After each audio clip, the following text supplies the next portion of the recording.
اللابتوب المطلوب باستمرار M6800 بريزيشن من شركة ديل. جهاز ممتاز جدا، فول كيبورد. الكيبورد بتاعته دي i7 جيل رابع بكارتين شاشة، كارت النفيديا وكارت الانتل. جهاز ممتاز جدا، حالته حالة زيرو زي ما احنا شايفين كده. جهاز معدن بالكامل. الشاشة بتاعته فول HD IPS، الوان واضحة جدا. المواصفات بتاعت الجهاز هنشوفها كده مع بعض.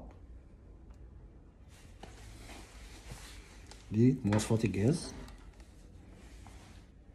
i7 جيل رابع، تردد 2.8 جيجا هرتز، وفي الرام بتاعته 8 جيجا من نوع DDR3، طبعا قبل الزيادة لحد 32. وفي كارت الشاشة الانتل وكارت النفيديا كي 3100M بمساحة 4 جيجا فعلي up to 8.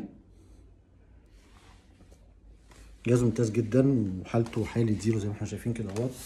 المداخل والمخارج بتاعت الجهاز معانا هنا اهوت: اللوك، 2 USB 3، 2 هيدفون جاك، مايك وسماعة، DVD، مدخل SC ومدخل كارت ميموري. في زرار هنا اهوت للوك الشاشة.